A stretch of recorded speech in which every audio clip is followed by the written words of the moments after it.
Alors c'est un plaisir et un honneur d'être parmi vous aujourd'hui. C'est un plaisir et un honneur parce que c'est pas tous les jours qu'on fête les dames dans l'industrie. C'est pas naturel. Et pourtant, 40% des personnes qui travaillent dans l'industrie sont des femmes. 40%.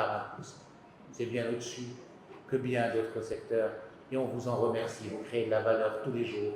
Merci à vous toutes d'être là.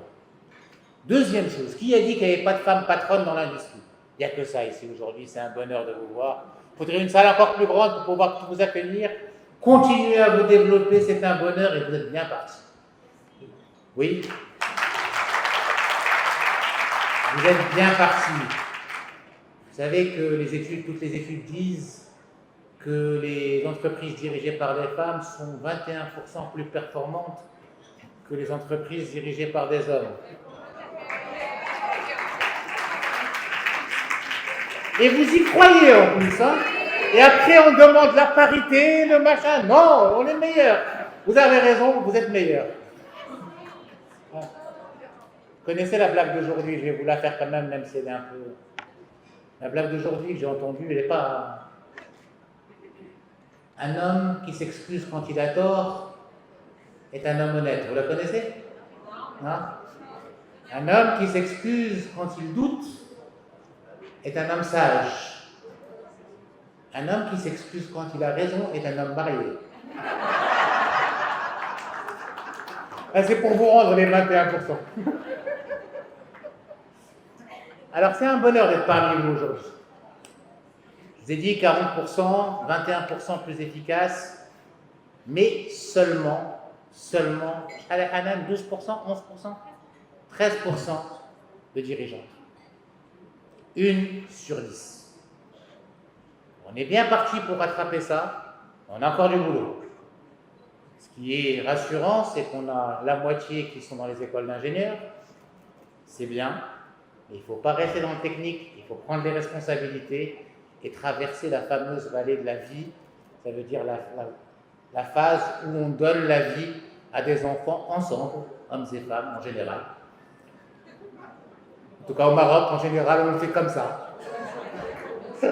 Ailleurs, on peut le faire différemment. Mais il faut qu'on la traverse mieux. Il faut que ce soit plus équilibré. Il faut que les carrières ne s'arrêtent pas. Il faut qu'on ose. Parce que les hommes ont tendance à plus sacrifier leur vie familiale ou leur temps familial que les femmes. Il faut qu'on ose être plus dans l'équilibre pour pouvoir prendre des responsabilités. Je le vois au ministère. Bonjour mesdames, mes 2 directrices, regardez-les. Il y en avait une 3e qui devait être là, elle est où?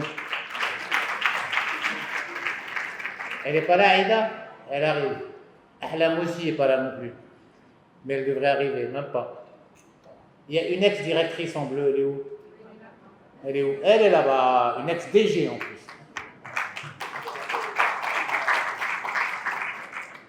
En tout cas, c'est un bonheur de vous avoir toutes, d'avoir travaillé avec vous toutes au ministère et de continuer à travailler avec vous.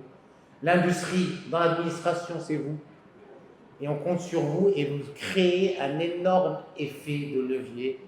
Et les fameux 21% sont vrais, grâce à vous, aussi dans l'administration. Alors il faut travailler, il faut qu'on travaille pour que vous puissiez prendre encore plus de responsabilités. La même chose dans les dossiers d'investissement, vous n'êtes que 11%. Il n'y a que 11%, c'est ça? À être les chefs de projet dans les nouveaux investissements. Et c'est pas assez. Donc on travaille ensemble, on crée des programmes ensemble, notamment avec la FEM. On essaye de développer un soutien particulier, une prime à l'investissement féminin dans l'industrie, mais tout ça, ce ne sera pas suffisant. Tout ça, ce ne sera pas suffisant si on ne se met pas tous et toutes ensemble à croire en la femme dans l'industrie. Si on ne se met pas toutes et tous ensemble à lui donner plus de chance, à mettre des discriminations positives, des mesures positives, vous appelez ça maintenant, c'est même plus des discriminations, à mettre en place des mesures positives, à privilégier cette performance unique et cette diversité de laquelle on a besoin. On en a besoin pas seulement pour l'industrie, on est peut-être de meilleurs élèves que d'autres. Le gap, j'ai demandé à mes équipes d'analyser le taux d'activité des femmes et des hommes entre 25 et 60 ans. Parce qu'on voit souvent celui de plus de 15 ans qui ne veut à peu près rien dire, parce que les gens sont à l'école, etc. Mais quand on est à plus, entre 25 et 60 ans, qui est l'âge dans lequel en général on travaille le plus. Pour les femmes, c'est 25% de taux d'activité. Pour les hommes, c'est 92%. Un énorme gap, un énorme sacrifice, une énorme perte en termes de création de valeur et de richesse. Et on doit changer ça. On s'est engagé en tant que premier gouvernement à faire ce changement, mais on n'a pas réussi.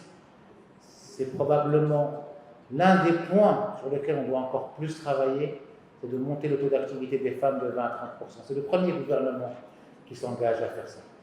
On ne savait pas la tâche si difficile. On a encore besoin de vous, on compte sur vous, encore plus vous les femmes, pour pousser les femmes à prendre encore plus de responsabilités.